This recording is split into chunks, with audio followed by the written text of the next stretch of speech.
റാവ്ലിവിന്റെ പുതിയൊരു വീഡിയോയിലേക്ക് ഏവർക്കും സ്വാഗതം. ചെമ്പകശ്ശേരി രാജാവിന്റെ കാലത്ത് അമ്പലപ്പുഴ ക്ഷേത്രത്തിൽ ആരംഭിച്ച ഒരു ഉത്സവമാണ് പള്ളിപ്പാന. ക്ഷീണിതനായ മഹാവിഷ്ണുവിനെ പരമശിവൻ വേലന്റെ രൂപത്തിലെത്തി കൊട്ടിപ്പാടിയതാണ് ആദ്യ പള്ളിപ്പാന എന്നാണ് ഐതിഹ്യം. ചെമ്പകശ്ശേരി രാജാവായ ദേവനാരായണനാണ് അമ്പലപ്പുഴ പള്ളിപ്പാന തുടങ്ങിവെച്ചത്.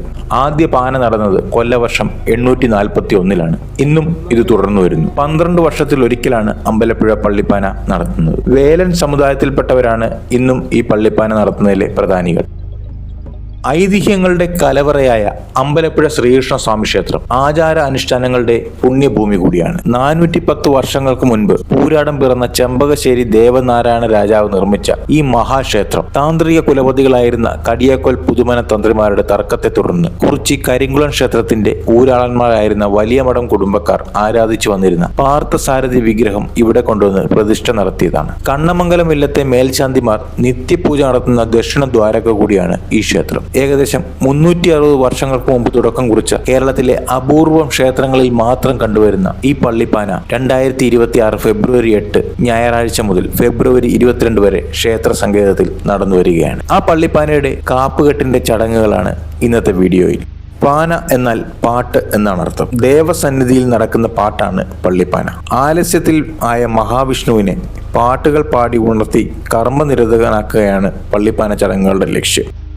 വേല സമുദായത്തിൽപ്പെട്ട കർമ്മികളാണ് ചടങ്ങുകൾക്ക് നേതൃത്വം നൽകുന്നത്. അമ്പലപ്പുഴ ക്ഷേത്രത്തിലെ കുളത്തിന് തെക്കുവശത്തായാണ് പള്ളിപ്പാന നടക്കുന്നത്. പള്ളിപ്പാന നടത്തുവാൻ അവകാശമുള്ളത് 6 കുടുംബക്കാർക്കാണ്. ചെമ്പകശ്ശേരി, കോയിക്കരി, എറമുണ്ട, കുന്നംകരി, നെട്ടാശ്ശേരി, അമ്പലപ്പുഴ എന്നീ കരക്കാരുടെ കുടുംബങ്ങൾക്കാണ് ഇന്നും ഈ പാന നടത്താനുള്ള അവകാശം. ഓത്തും മുറോത്തുമാണ് പള്ളിപ്പാനയിലെ പ്രധാന അനുഷ്ഠാനങ്ങൾ. ഓത്ത് പകൽ സമയത്ത് വേലന്മാർ നടത്തുന്ന പാട്ടാണ്. മുറോത്ത് രാത്രി സമയത്ത് വേലത്തികൾ നടത്തുന്ന ചടങ്ങും. ഇവരെ കൂടാതെ കൂട്ടാളികളും രസികന്മാരുമായി ഒരു കൂട്ടർക്കൂടുണ്ട്. കാര്യങ്ങൾ ഹാസ്യാത്മകമായി അവതരിപ്പിക്കുന്ന രസികന്മാരാണ് ഇവർ. പുറനാടികൾ എന്നാണ് ഇവർ അറിയപ്പെടുന്നത്. ഓത്തും മുറോത്തും നടക്കുന്ന വേളയിൽ ചില സമയങ്ങളിൽ ആളുകളുടെ ശ്രദ്ധ തിരിക്കുകയാണ് ഇവരുടെ ലക്ഷ്യം. ഇവർക്ക് താമസിക്കുവാനായി ക്ഷേത്രക്കുളത്തിന് തെക്ക് ഭാഗത്തായി നിരവധി കുടിലുകൾ ഉണ്ടാക്കിയിട്ടുണ്ട്. ഓരോരുത്തരുടെയും കരയുടെ പേരുകൾ രേഖപ്പെടുത്തിയിട്ടുമുണ്ട്. ഇതിന് എതിർവശത്തായിട്ടാണ് പള്ളിപ്പാന നടക്കുന്ന പ്രധാന മണ്ഡപമുള്ളത്.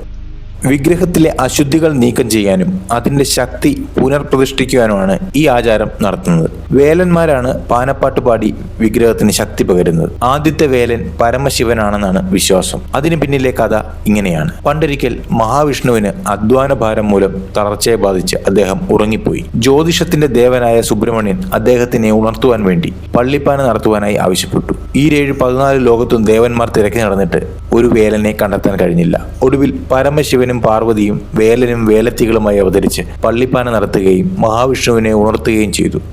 അതിനാൽ പാനപ്പാട്ടുകളിൽ ആദ്യം പരമശിവനെയാണ് സ്തുതിക്കുന്നത്. മാത്രമല്ല പാട്ടിനൊപ്പം ഉപയോഗിക്കുന്നത് ശൈവ വാദ്യോപകരണങ്ങളായ പറയാണ്.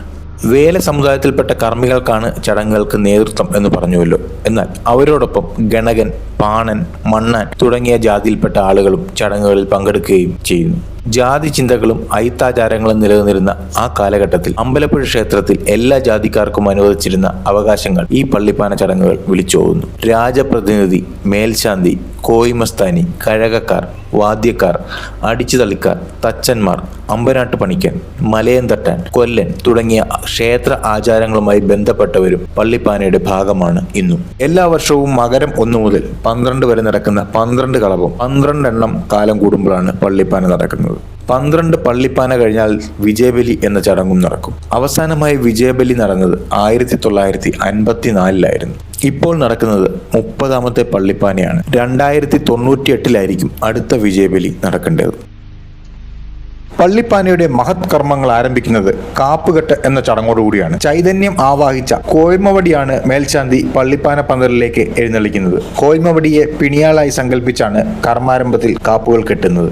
കാപ്പുകെട്ട് മുഹൂർത്തത്തിന് മുൻപായി ശ്രീകോവിൽ നിന്നും ചൈതന്യം ആവാഹിച്ച കോയ്മവടി കൂത്തുവിളക്കേന്തിയ വാര്യന്മാരുടെയും പുലിത്തോൽ പരിചയം വാളും ധരിച്ച കോയ്മസ്ഥാനിയുടെയും മേളങ്ങളുടെയും അകമ്പടിയോടുകൂടി വായ്ക്കുരകളോടുകൂടി പന്തലിലേക്ക് എഴുന്നള്ളിച്ചിരുത്തിയാൽ പാന നടത്തുന്നതിന് അവകാശികളായ 6 വേല സമുദായ കുടുംബാംഗങ്ങളിലെയും ആളുകൾ കാപ്പ് ജപിച്ച് കോയ്മസ്ഥാനിയെ ഏൽപ്പിക്കുന്നു. കോയ്മസ്ഥാനി ആ കാപ്പുകൾ മേൽശാന്തിയെ കൊണ്ട് യഥാക്രമം കോയ്മവടിയിൽ കെട്ടിക്കഴിഞ്ഞാൽ ഓത്തിനുള്ള അനുവാദം വേലന്മാർക്ക് ലഭിക്കുന്നു. പിന്നീട് പാന ആരംഭിക്കുകയായി. സാധാരണയായി ഒരു ദിവസം 3 പ്രാവശ്യമാണ് കോയ്മവടി ക്ഷേത്രത്തിൽ നിന്നും പാനപ്പന്തലിലേക്കും തിരിച്ച് പാനപ്പന്തലിൽ നിന്നും ക്ഷേത്രത്തിലേക്കും എഴുന്നള്ളിക്കുന്നത്. വേലന്മാർ ശൈവവാദ്യങ്ങളായ പറയും തുടിയും കൊട്ടി പാട്ടുപാടുമ്പോൾ ദേവന്റെ ബാധോപദ്രവങ്ങൾ ഇലഞ്ഞിത്തൂപ്പുകൊണ്ട് ഒഴിഞ്ഞു വാര്യന്മാർ ഹോമകുണ്ഡത്തിൽ നിക്ഷേപിക്കുന്നതാണ് ചടങ്ങ്. ക്ഷേത്രത്തിലെ പടിഞ്ഞാറേ കവാടം സാധാരണയായി തുറക്കാറില്ല. ഈ കവാടം തുറക്കുന്നത് ക്ഷേത്രത്തിലെ ഉത്സവത്തിന്റെ സമയത്തും ഈ പാന നടക്കുന്ന സമയത്തും മാത്രമാണ്. പടിഞ്ഞാറേ വാതിൽ തുറന്നാണ് ക്ഷേത്ര കോയ്മസ്ഥാനി അധികാര ചിഹ്നമായ ചൂരലിൽ സ്വർണം കെട്ടിയ വടിയുമായി വരുന്നതും തിരിച്ച് അകത്തേക്ക് പോകുന്നതും. പള്ളിപ്പാനയുടെ കൂടുതൽ ഐതിഹ്യങ്ങളുമായി കൂടുതൽ വീഡിയോകൾ വരും ദിവസങ്ങളിൽ കാണാം.